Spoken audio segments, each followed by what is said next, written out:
Good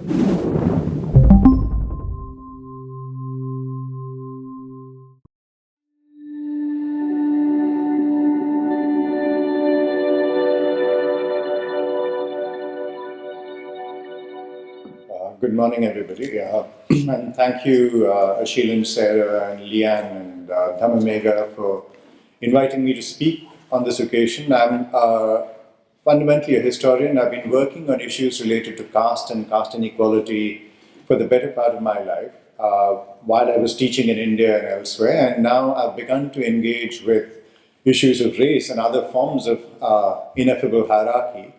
So what I'm going to present before you here is less in the nature of a public lecture and public ponderings. So it's something that I'm working on right now. And as I speak, I'm also overwhelmed by the fact that the last time I was face to face with the Lord like this was when I was back in school. And so with this general musty smell and with Christ staring me down from the wall, I'm feeling like I'm 8 years old again, singing hymns like Onward Christian Soldiers. And so. But on the plane here, it's kind of interesting what... Blessed be the Lord. Yeah, Benedict is Benedica. So on the plane here, I was sitting next to this gentleman and we were chatting, and he said, and I said I was coming for this conference on race, and he said, "Do you have any tips?" Because as you know, the July handicap is on here. So I was going to say stop me if you've heard this one, but I shan't. So what I'm going to do here is actually try and think about questions of identity, questions of affinity, questions of analogy, and to try and think about why a person who works on caste should think about race and how productive that is, or indeed vice versa. How does somebody who works on race, what would thinking about caste and other hierarchies in forms of hierarchy in the East, as it's known, help? One of the reasons why I started thinking about this question of affinity very closely was that I was working on a figure in the 1930s in India who was very much like Kant, a cosmopolitan who had never traveled. Like Kant, as you know, never left Königsberg and had this cosmopolitan vision of the world. And here was this literary historian in southern India who never left his town, never left his home, and towards the end of his life, never left his room because he had read too much Proust. And he also believed himself to be a hypochondriac after a fashion. All of this comes out of too much of a reading of Proust, I suspect. But one of the things that he did in the 1930s was that in deferring to Gandhi's call to boycott everything that was English, he decided to stop reading English literature. And this is a good thing, I'm sure. And what he did then, over the course of the next 20 years, from 1930 to around 1950, was to engage with the world assiduously. So he translated Prosper Mérimée, he translated Ibsen, he translated Freud. He was one of the first readers of Proust. Proust, as you know, was translated into English in the 20s, and Kesari Balakrishna, who was this man, was actually writing essays on him in Malayalam, which is my local language.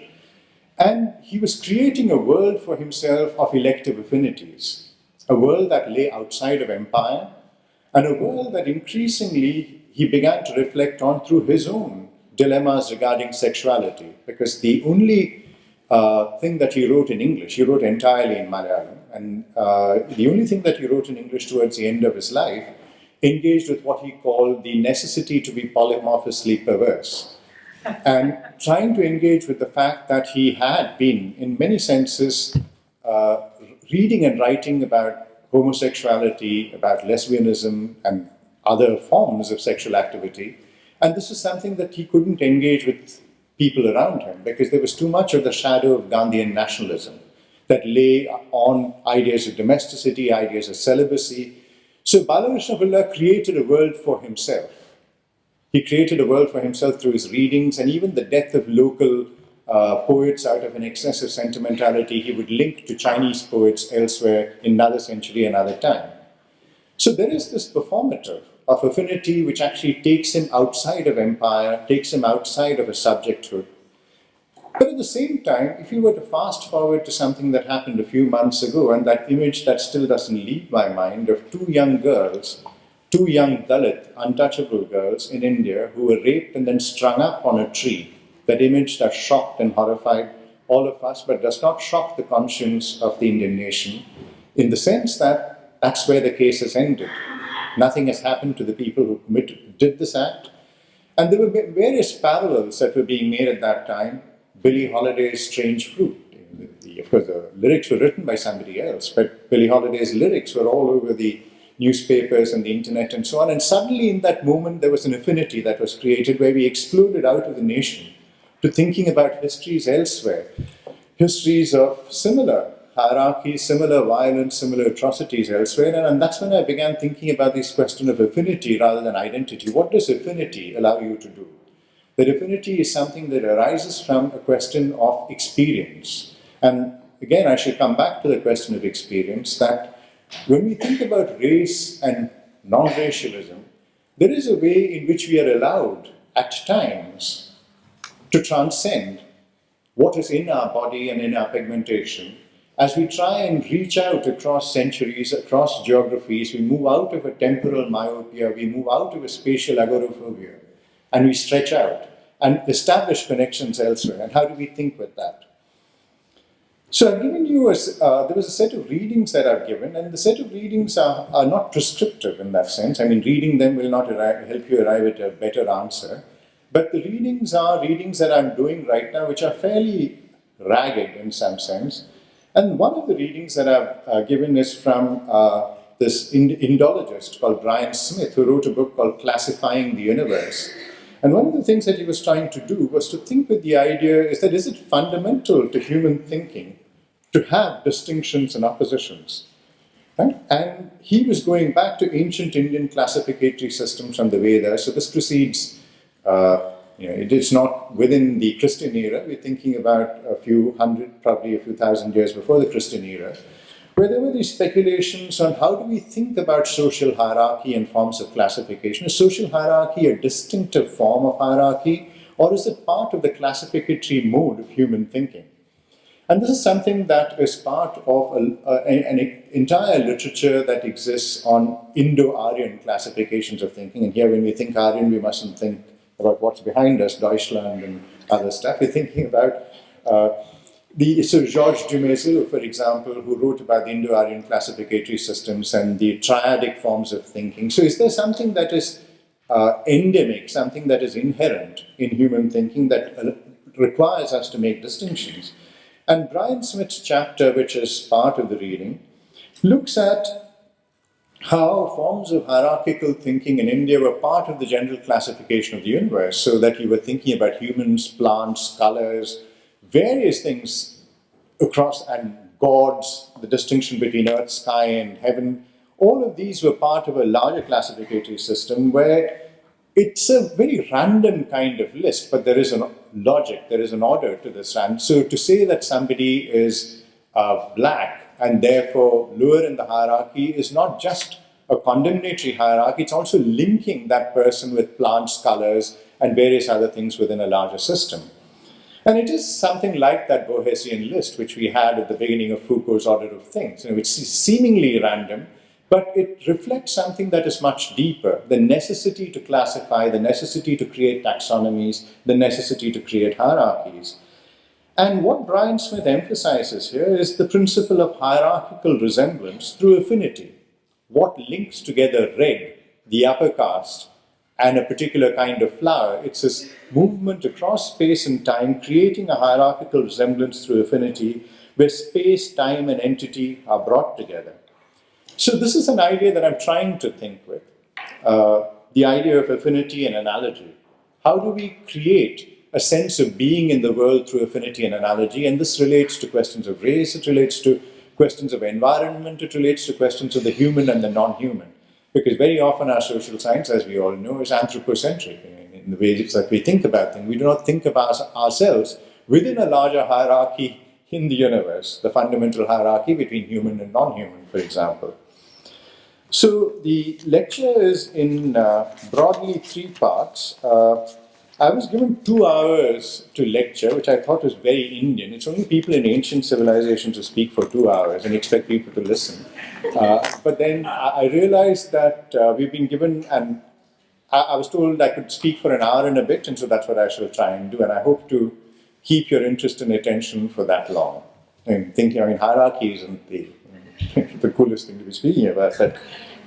So the first part of the lecture, I want to speak about questions of hierarchy, equality, and its imagination, and to think about two categories, the question of experience and the question of hierarchy and equality. Should also take us to some of the readings that I've put forward. So how are we to understand race? Which is, not that I'm going to give you an answer right now, but how are we to understand race? There's a palette of possibilities where basically, heuristically, we can think about three kinds of ways of thinking about it. One as merely biology, which is something that's a general consensus on, that this is really something that has no relevance, political or social relevance. Some people are dark, some people are fair, and some people are reddish. There's this wonderful article that was written recently by a dear friend Achal Pravala on Brazil. And in the 1970s, there was an attempt to ask people what color they thought of themselves as. And 136 varieties of color were people proposed themselves as belonging to 136 varieties, ranging from red to burnished amber and so on and so forth. So hugely creative. So is it merely biology or is it only culture? And I think the qualifying words that I'm using are crucial here. Is it only culture where we see this as something that is entirely socially created? Whether it's a question of hierarchy, question of difference, that this is something that eventually can be winkled out of the human imagination if we try hard enough. And how do we think about the question of experience as mediating between these two, the merely biology and the only culture kind of argument? And this has, in some sense, been the fundamental problem of the discipline of anthropology starting from the early 20th century and so on, where there was the expunging of race from social science and consigning it to the sphere of biology, which happened with Franz Boas and numbers of his students in the United States. So from the early 20th century, when you think about people like Franz Boas, Ashley Montagu, and then finally the institution by the UNESCO of the idea of what constituted racism and why it was a bad thing, that's striven against the idea of race as a cultural and intellectual stain and stressed its merely biological nature. So there's a considerable scholarship within anthropology that wished to make race a merely biological thing. And here we have to think about the fact that a large number of these early anthropologists in the US were also Jewish, contending with the eugenics, contending with the rising tide of racial classifications that was happening in Europe and so on and so forth. What this meant was that it made race and other forms of hierarchy like caste incomparable. Right? If race was merely biology, then it wasn't possible for us to generate a universe of analogies that linked it up with other hierarchies in other parts of the world, like caste, for example. And this is the history that I shall come back to in the rest of the paper. Though at the experiential level, these were more than just mere analogies. And this is something that the paper will actually talk about, that people who are untouchables in India and people who are blacks in America did find affinities with their experience, between their experiences, and a distinguished body of literature did arise, despite the fact that race was considered as mere biology within the American establishment, and as we shall see later within the Indian political establishment. And here I'd like to actually step back a bit and think about how reading is done. I mean, when you think about a lot of these affinities that are generated, and we're thinking about the question of experience, we're also thinking about how people arrive at a sense of affinity, how are analogies created. And this rests in a space of reading, a space of intellection, and we tend largely to assume that intellection is something that intellectuals do, which is a tautology, as we all know. Intellection is something that is the normal respiration of the intelligence, as Borges put it, that it is something that everybody does. And so when you are at the bottom of the hierarchy, when you're at the 0 degree of subalternity, there is an intellection that you are required to do, because to think is to actually find existence, right? And to resist definition. So one of the things that Franz Boas writes in in the early 1920s, where he thinks seriously about the question of miscegenation, right? Is it what would be called mestizaje, right, in Latin America? I mean, the question of miscegenation, is this something that is the way out? I mean, is it something where everybody marries everybody else, and it's like a good Woodstockian occasion, and at the end of it you get nothing but a profuse rainbow of color? We're very invested in the rainbow in South Africa. So this question of miscegenation, and how are we to think about this? And there is the quandary that lies at the heart of reflections on miscegenation, which is about the equation of blood and inferiority that you possess. If you think about the gradations in the United States, for example, quadroon, octoroon, there is an inescapability of blood, which and this an inferiority that at no point, and the only point at which you can actually transcend this is at some point when you pass, right? When you're able to pass between one race and the other. So Boas in 1921, when he writes about miscegenation, a lot of these complexities are evident in what he writes. And I'll read out for you this quote, and I've been reading Boas lately just so as to be able to think back on caste in India. And the Negro problem, as it was called then, the Negro problem will not disappear in America until the Negro blood has been so diluted that it will no longer be recognized. The second half of the sentence is more interesting. Just as anti-Semitism will not disappear until the last vestige of the Jew as Jew has disappeared. So there is a very interesting quandary at the heart of it. What is indeed is the relation between blood inferiority and the possibility of transcending this? Is miscegenation the answer? But if you think about what purchase this idea has elsewhere, that is more interesting, because ideas don't exist in themselves. They exist in their appropriations, they exist in their misreadings, they exist in their translation, they exist in travel, right? How it's picked up and transformed elsewhere. Even as even as Franz Boas is writing this, a young untouchable from India, B.R. Ambedkar, goes up on a scholarship from a benevolent monarch to study in Columbia. And he's attending anthropology classes by Golden Weiser. He's listening to John Dewey. Ambedkar picks up this idea of miscegenation and puts it forward as a solvent of the idea of caste. And for him, it's about the fact that Indian democracy needs to be something more substantial than a political democracy. That is an untouchable. The only way forward that he sees is really this idea of miscegenation as a radical intervention, because he sees caste as policing the possibility of people marrying one another. And caste and the policing of marriage means a perpetuation of difference, a perpetuation of hierarchy, and so on. So when Ambedkar picks up on Franz Boas, and he's very influenced by Franz Boas, and this is a way in which we study intellectual history, that people who read Franz Boas don't read Ambedkar, and people who study Ambedkar don't read Franz Boas, because we're stuck within our national traditions of intellectual inquiry. And this is something that, again, I shall return to, and the dangers, the fundamental dangers of that kind of national reading, so where just because a person is born in America that they become an American thinker. There's a crude empiricism to the way in which we think about these issues. So so how do we think about practices of reading? What was fundamentally a schizophrenic argument that Franz Boas is making, trying to contend with the idea of Jewishness, blackness at the same time. And there's a fundamental insecurity and instability in this category. When Ambedkar picks it up, it becomes a program. Miscegenation becomes a program, a radical program, which then frees India of hierarchy. One of the reasons why I've included Shamoun Zamir's reading, which is again part of the reading here, where Shamoun Zamir, I think, has written one of the most interesting books on Du Bois and his critical thought.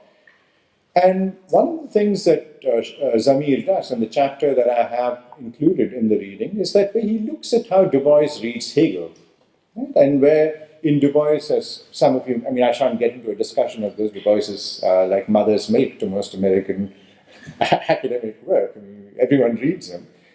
When he reads Hegel as a transition from double consciousness through to becoming co-workers in the kingdom of culture, as he puts it. There's a kind of nice transition that happens here, where you move from a sense of alienation to a sense of belonging and transcendence. Now, if you think about why Du Bois reads Hegel as he does, It's very different from how his contemporaries are reading Hegel at that point in America. When you think about the St. Louis Hegelians, you think about John Dewey, who read Hegel in the interest of social order. They are concerned with Hegel's trajectory in the terms of national culture, which is guaranteed by the state and so on. And Du Bois is doing a completely different reading. And one of the things that we need to think about here again is experience. That Du Bois reads Hegel, and to go back to somebody who I suppose my generation was reading, as Althusser called, it's eruption of history into ideology. Right? There is a way in which history ruptures Du Bois's reading and makes possible the reading that he does, when none of his contemporaries are reading Hegel the same way. And particularly as the St. Louis Hegelians were very ambivalent about the abolition of slavery itself. I mean, and they read Hegel towards that end, whereas Du Bois is reading it completely differently. So Ambedkar is reading Dewey and John Dewey himself for radical purposes. Dewey becomes it's like the banner called Excelsior. Dewey is what Ambedkar carries back to India. There is a way in which what Ambedkar writes throughout his life constantly paraphrases Dewey. I mean, in our harsher times, you would say plagiarizes Dewey, because sometimes Dewey is there without quotation marks. There is a way in which when he writes, Dewey speaks through him on many pages. It's not only that his thinking is derived from Dewey, but there is a way in which the notion of democracy, which is not merely political democracy, but forms of associational living, which is what he derives from Dewey. Now, this might be a misreading, right? Or this might be a misrecognition, but these are the things that we need to think about when we think about questions of affinity, analogy, practices of reading, working with the Bourdieuian idea of méconnaissance, for example. I mean, that a fundamental misunderstanding is central to an understanding. It is the méconnaissance is what mediates between experience and the text, or experience is some radical misreadings which are sometimes generated by a politics of affinity. The other question to think about when we ponder on anthropology in the early 20th century, and indeed the enterprise of anthropology, where races were seen as cultural and historical formations, neither epiphenomenal nor merely scientific. Now, how do we think about this? How do we think about this dilemma? They're neither epiphenomenal nor merely scientific. And when we say that race has no meaningful definition outside the social assignation of race to biology, which is something that I think there is a broad consensus on, where we very rarely stop to think about the social construction of biology itself. But there is a way when we consign it to biology, that space is again something that is constructed through our discourses. And there is a way in which we stop thinking at a point. It signifies the limit of our thinking, that once having defined it as merely biology, we stop. Instead of asking, what is the space of biology? How has it been constructed? In whose interest has it been constructed? And so on. Now, when we go back to the question of Du Bois, experience, reading, ruptures, and so on, the fundamental thing that made the experience of race universalizable was the question of experience. For Du Bois, and I quote, "The black man is a person who must ride Jim Crow in Georgia." It's as simple as that. That is not about biology, it's not about science, it is something fundamentally about the experience of abjectness, the experience of subordination, the experience of despair. The black man is a person who must ride Jim Crow in Georgia. Experience and the category of race are created by an experience of discrimination. It's, as Du Bois calls it, a common disaster. Right? Whether it's South Africa, whether it's India, it's the US, it's a common disaster that we are trying to think about, which brings in questions of affinity and analogy over questions of identity. And this is something that I would like to stress in the rest of the paper as well. So when he writes in his classic essay, The Evolution of the Race Problem, 1909, I want to just take you through some of these readings which must be familiar to a lot of you. And I'm returning to these readings which I last read as a graduate student and forgot. So it's good to get back to this, where he brings up in The Evolution of the Race Problem for the first time, I think, the question of caste. He glides into the category of caste, where he elides race and caste for the first time, and I quote, "The caste of color was so turned as to correspond with the caste of work, and enslaved not only black slaves, but black men who were not slaves." Right? Where for him caste became a form of imperialism, that brought together the Japanese, the Chinese, the Indians, the American blacks in a landscape of experience and a landscape of discrimination across geographies, creating a color line that didn't run through America, but ran through the world. Right? And interestingly enough, this understanding of a vast colored space out there which experienced the color line was picked up by what came to be known as the Chicago School of Sociology. And I've just begun reading some of these people, so I will just put them before you. Lloyd Warner in particular, who was the head of, or the principal of the School of Sociology, and the ethnographies, particularly John Dollard's Caste and Class in a Southern Town, Children of Bondage, where suddenly caste became the category through which race could be understood, precisely because there was a kind of non-transcendability. It was something that was written into you, like caste was. It became ascriptive. It was not merely the color of your skin that made you subordinate, but something more fundamentally ineffable that put you down at the bottom of the hierarchy. The second section of this section, I mean, I'm beginning to sound Teutonic now. It's like 2-1-1, 2-1-2. So this section is hierarchy and equality. And here I'd like to think about a sociologist whom very few people read these days, but who, for me, has been crucial to my understanding of hierarchy and inequality, a French sociologist called Louis Dumont. Louis Dumont is known in India because he wrote this book called Homo Hierarchicus, which was about the caste system and its implications. And Homo Hierarchicus occupies the same space in Louis Dumont's writings as Hegel's writings on India or Marx's writings on India occupy in that canon. Indians read Homo Hierarchicus and stop there, little realizing that this is part of a trilogy where Louis Dumont is thinking about questions of inequality and equality in the world at large, and India is an example that he chooses to write the book on. Most of Louis Dumont's ethnographic work was done in India, so he has substantial monographs on untouchability and so on, which again people don't read when they look at this as a text of idealism. Homo Hierarchicus is seen as a text that consigns India to a space of hierarchy, the West to a space of equality, and this is so fundamentally wrong as to be laughable in the way in which he has been read so far.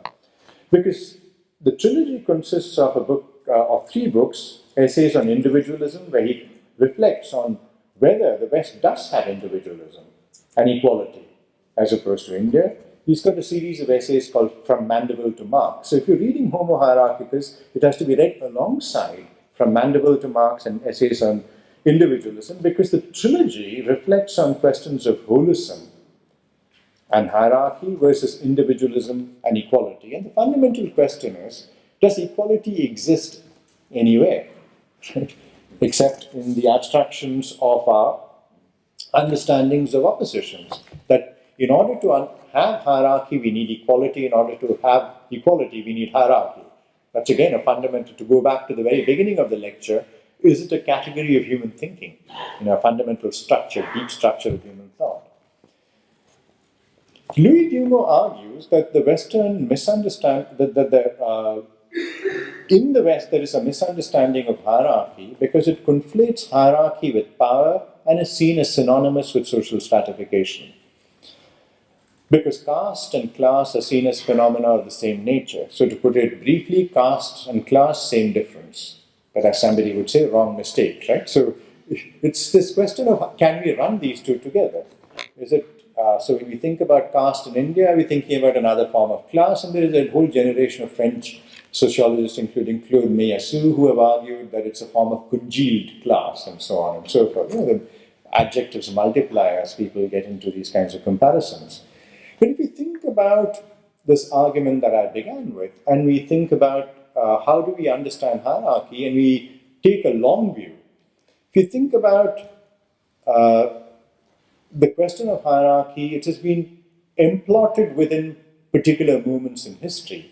So you have the idea of the great chain of being, for example, which is where Arthur Lovejoy's classic work on that. through the comparativism of the Scottish Enlightenment, which worked with questions of analogy, affinity, trying to establish relations between Roman, Greek, and Indian civilizations.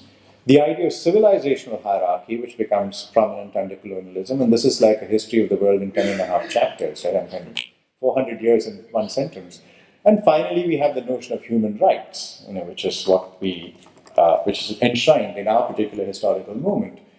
Those of you who read Luke Ferry, who's got this book called The New Ecological Order, it has some wonderful instances of the 14th century where we were all considered God's creatures. Right? I mean, I thought I'd bring this up, eyeballing with the great man out there, where boll weevils who had devastated crops, for example, would be summoned to church to answer for their crimes, because they were, after all, God's creatures in possession of reason, like the rest of us, and so on. And the court would finally, the ecclesiastical courts would decide that they needed to be brought to justice, boll weevils, termites, all of these creatures. And then the lawyer would argue, oh, these are Lord's humble creatures. The walk from the beam in the rafter in the church to the court would be too much for them. So shall we excuse them? So they were either pardoned in absentia or convicted in absentia.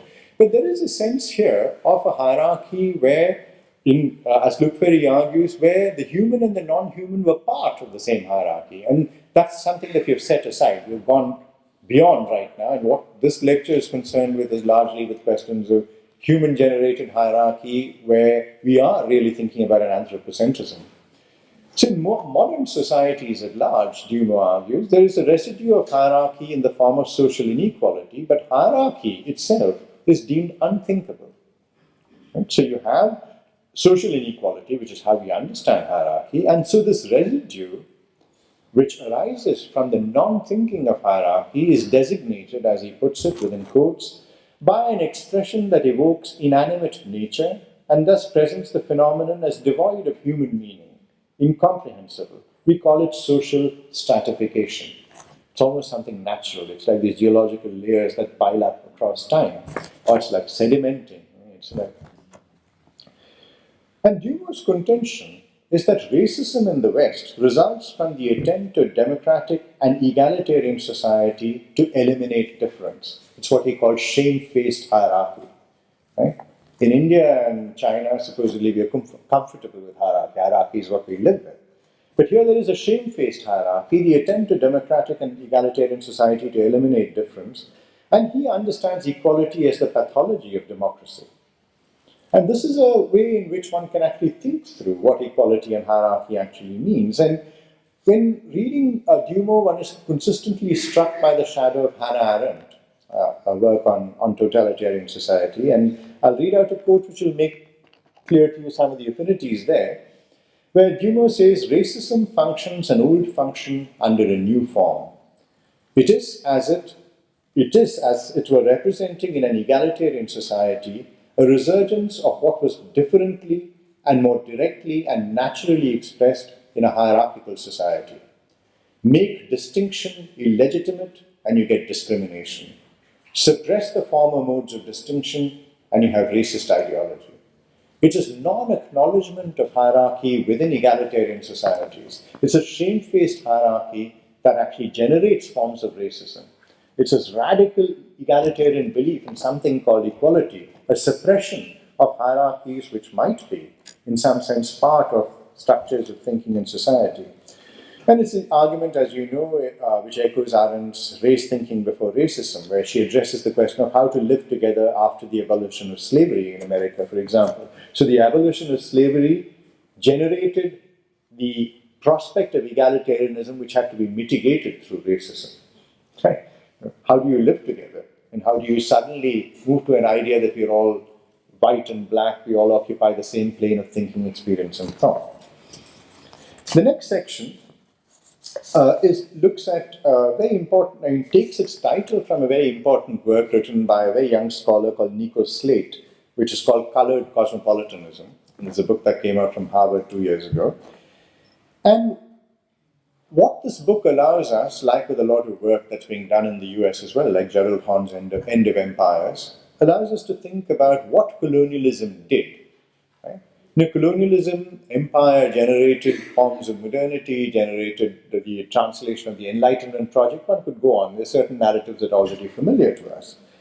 But colonialism also generates a sense of space. Right? Suddenly, people who are living in Africa and Asia are aware of a large world of affinity that's created that exceeds the space of empire.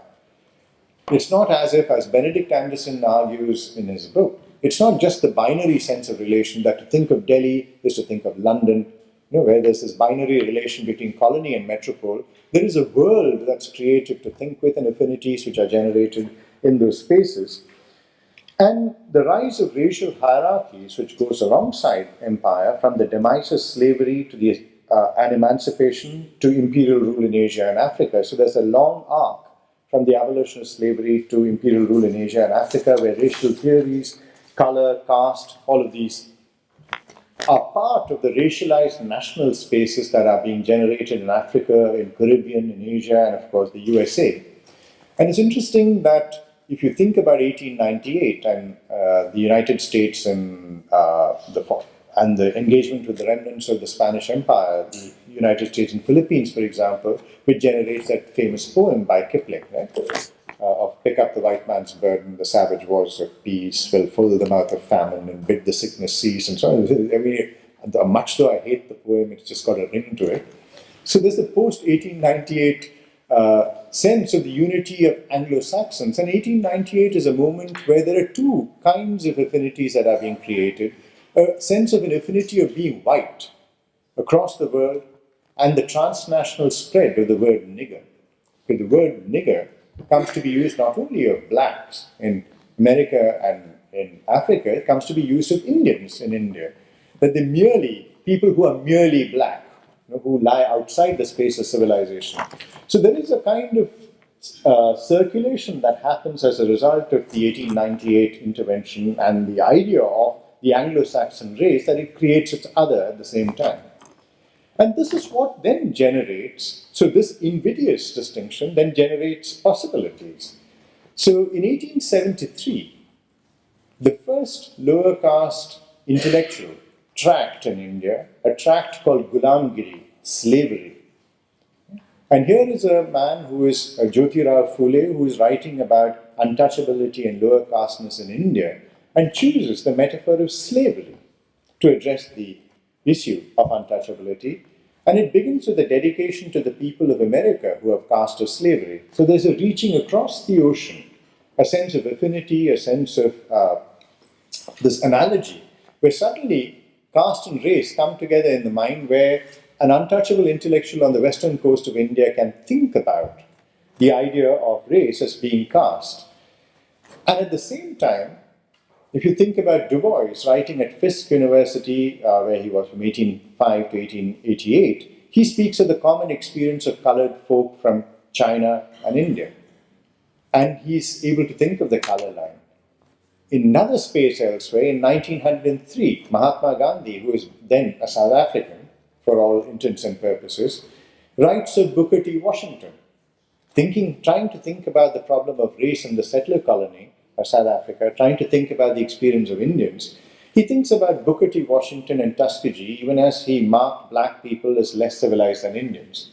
So there is a peculiar quandary where Gandhi in South Africa in relation to the black is standoffish. He sees them as kafirs, as very much along the lines that white people do. But at the same time, he's able to make the leap across the ocean and to see Booker T. Washington as a symbol. At the same time, in India, Booker T. Washington's Up from Slavery becomes a prescribed textbook. Right? So in the princely state of Travancore, so my father, when he went to school, he studied the life of Booker T. Washington as an exemplar. And there's this wonderfully poignant moment where one of the great social reformers in Kerala, the southwestern state in India, on his 60th birthday, he gets together with his friends, they light a lamp, they sit down on the ground, they chant hymns, and what they have as a text before them is Booker T. Washington's Up from Slavery. So there is a way in which you have a generation of a geography of affinity, and which is precisely the idea that Nico Slate is summoning up when he thinks about the idea of colored cosmopolitanism. At the same time, in America, you have the strange trajectories of race, where race comes to be legally mediated in various ways. So, in the mid-19th century California, for example, the question of were the Chinese to be called black or Caucasians? So, the general consensus in the courts was the Chinese were black. Right?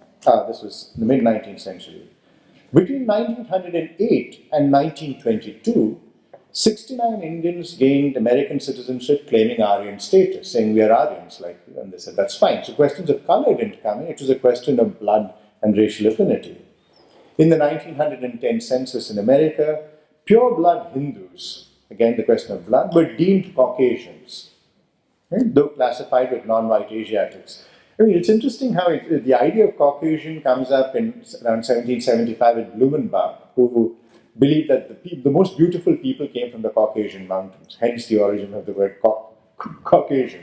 So the Caucasus Mountains, which lie between Russia and Turkey, are seen as the space where beautiful people originate. I don't know whether anyone from that space here, any beautiful person from that space? No.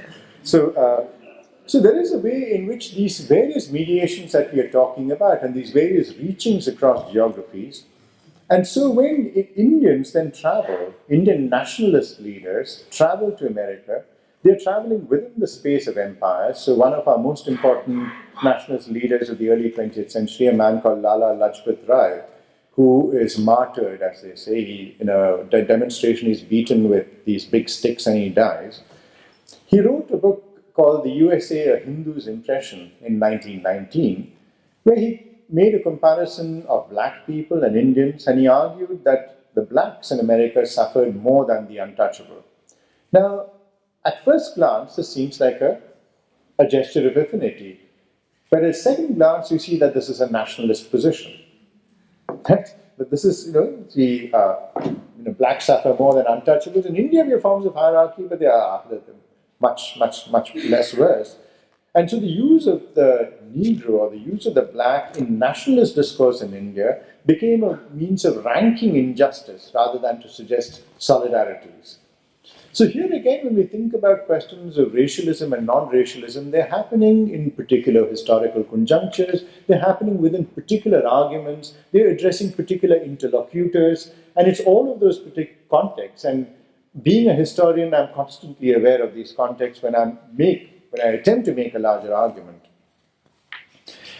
It took B.R. Ambedkar again to emphasize that that untouchability was worse, right? Because B.R. Ambedkar, through his experience as an untouchable in India, despite having degrees from Columbia and the London School of Economics, he comes back to India, starts work for a government office, and has people throw files at him because they do not want to approach him, being a mere untouchable.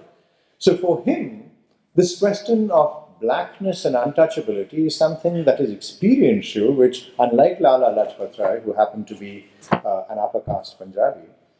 So B.R. Ambedkar writes that why is untouchability worse? Right? And I'm not suggesting that untouchability is worse than slavery and so on. I'm just looking at the various arguments that are being made. If a man is deprived of his liberty indirectly, he has no consciousness of his enslavement. And this is the argument that he makes, right? So if a man is deprived of his liberty indirectly, he has no consciousness of his enslavement. It is enslavement without making the untouchables conscious of their enslavement. The idea of the emancipation of the untouchable does not arise because the untouchable does not know that he or she is a slave. It is slavery, though it is untouchability. It is real, though it is indirect. It is enduring, though it is unconscious.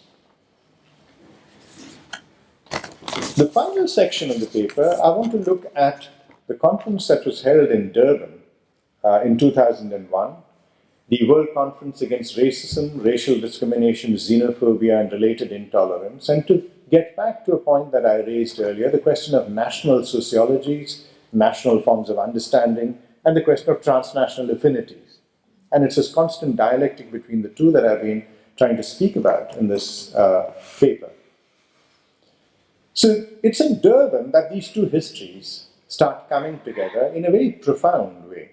The transnational histories of inequality and the connected destinies of caste, race, and hierarchy in India, the US, and South Africa. There is a focus that increasingly emerges in Durban in the conference on national states' resistance to the creation of a common history of ascriptive hierarchy. So, nations which are present at Durban wish to make their forms of hierarchy very distinct. They resist the question of analogy, they resist the question of affinity. They also put forward the idea of national solutions to national problems. And we can see how conservative, politically conservative this is, and it is largely an agenda led by elites. They refuse to engage with the idea that we're not talking about something called caste and a caste system, but it's the experience of discrimination across the world that brought forward the idea, or should have been, what undergirded the idea of a world conference against racism. So there was a fundamental belief in equality that was modern, that sat alongside the maintenance of caste stratification all over South Asia. In Japan, with regard to the Burakumin, Israel's occupation of Palestinian territory and its treatment of Palestinians, and caste-like social stratification in places like Nigeria, Somalia, Kenya, among groups like the Wolof, the Fulani, and the Tuareg. So there was that large space of experience and affinity which tried to make its way into the conference, but was shown the door. Okay?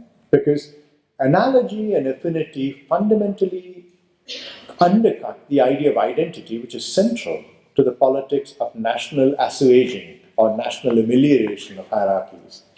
The resistance to analogy and the imagination of an archive of contempt dismissed through a dismissal of an idea of equivalence, that caste and race would somehow be equivalent was what was handled. That this was an analogy was set aside. Right? The case made by activists is that the Burakumin, the Wolof, the untouchable, and the black in America, through analogy, through experience, have something in common. But the conference insisted that these are not equivalent. Right? And that became the way in which there was a question of a state imagination versus a subaltern imagination. So the question then arises, is it permissible to think about race in India, caste in America, and South Africa? And this is the question that takes us back to the Chicago School of Sociology, takes us back to Du Bois and the problem of the colored folk. And how can we evolve a common language in which each particularity can be adequately described? The emergence of a national sociology, and this is crucial, the emergence of national sociologies in post-colonial societies, which is both anti-colonial and modernist, elided the question of caste and read it through class, since modernity had no place for descriptive hierarchies. We get back to Dumont. Right? How do we think with hierarchy? So increasingly, all over and this is one of my problems with the idea of the global south, even as I work with, that there's some inherent sentimentalities in the idea where we think about non-Western parts of modernization and so on and so forth, and you can think about the implications of some of this. So one of the readings, again, that I've included here is by the distinguished Chinese social theorist Wang Hui, and whom I've been trying to read in an attempt to address my years of ignorance, where I have been educated within the Enlightenment paradigm, where I've been told that I should read Anglo-Saxon work and not work that comes out of Islamic spaces, Chinese spaces, Indian spaces, and so on and so forth. And I think this is a common dilemma that we all share. Right? So when we think India, we think Europe. When we think Africa, we think Europe. When we think Mongolia, we think Europe. It doesn't matter. Whatever you think, you're thinking Europe. Right? So Wang Hui's emphasis, and Wang Hui actually puts this idea of a national sociology centrally, where he says that there is not a single post-colonial critique that has emerged in China post-1989. Because the post-1989 generation of intellectuals in China, as you all know, the post-Tiananmen generation, has begun to engage not only with Western thought critically, but with Confucianism. And to ask, are there categories that arise from our experience which are more useful for us? So everything here is within scare quotes, right? Modernity, Confucianism, and so on and so forth. So he emphasizes that there has not been a single post-colonial critique of Han centrism from the standpoint of peripheral culture. And China is Han, China is not the others. And in that sense, the World Conference Against Racism also reinstituted national sociologies and national backyards of redressal. Right? So the dual impulse to recognize and remove caste and race, so the question that came up at Durban, and the question that comes up increasingly, whether it's in California or in India, does affirmative action perpetuate inequality? Does it reassert the very thing that is sought to be removed? And we've had these cases coming up in the United States recently as well. And this was the argument that the eminent Indian sociologist Andre Bhate made at Durban when the Indian government rejected Para 73, which sought to include discrimination based on work and descent. He argued that this would perpetuate race. So it was a strange argument for a sociologist to make, that to recognize race would only perpetuate race, to recognize caste would only perpetuate caste, and so on. And this history of this, the subsequent history of what happens in India is kind of interesting. The previous history of Durban, as well as what happened subsequently. In 1996, the International Convention on the Elimination of Racial Discrimination recognized caste discrimination under the rubric of descent, that there are parallels. Following on from this, in 1997, the UN Special Rapporteur on Contemporary Forms of Racism inquired from the Indian government about untouchability. I like these polite forms of engagement. So they inquired, so do you have untouchability in India? If so, what are the features thereof? The Indian government, of course, responded crudely and brutally. It has not allowed the special rapporteur to visit India till today. So it was a polite question, and there was no answer. The Indian government's objection, and this is interesting when we think again about forms of affinity, forms of analogy, questions of experience transcending national boundaries, and I'm almost at the end because I can see the glaze. After 20 years of teaching, I can see the glaze. So the Indian government's objection was one.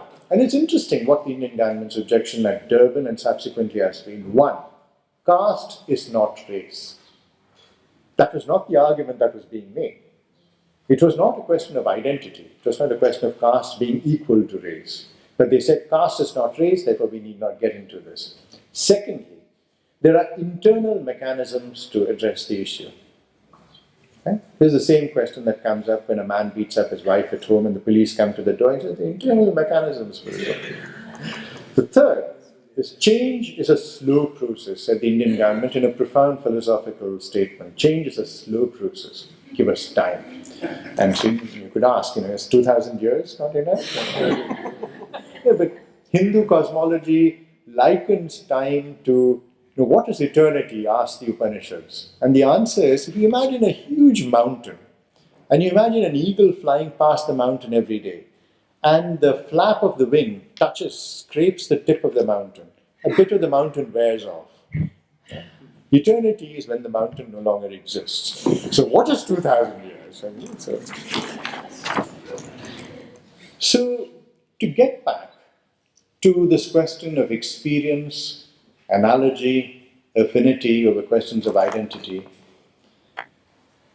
how do we think that the idea is of caste, oblique race is not something that one is. Caste is something that is done to you. And this is the fundamental position that through Du Bois, through Ambedkar, through forms of affinity that were built up at Durban between the Burrokamin, the Wolof, the untouchable, and the black in America, caste is not something one is, caste is something that is done to you.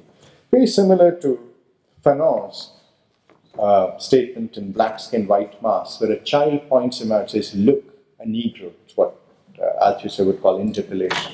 It's at that point where you're suddenly asked to step aside from the queue. It's what happened in Germany. There were queues from which people were asked to step out of and asked to depart on cattle trains destined for eternity. So here too, this question of look a Negro, look an untouchable, look a Tuareg, the question that actually defines, but also generates possibilities of affinity, analogy, where the world becomes a space of thinking. Unlike intellectual activity where we generate national sociologies, national anthropologies. And it is probably the question of experience and affinity that will move us out of an identity politics that has become so mired in issues of governmentality and a politics of recognition which are joined at the hip with the national state. So, what does transnational affinity do to nationalist questions of identity and governmentality and state resolutions of problems? How do we move beyond the nation? So I'll stop there. Thank you.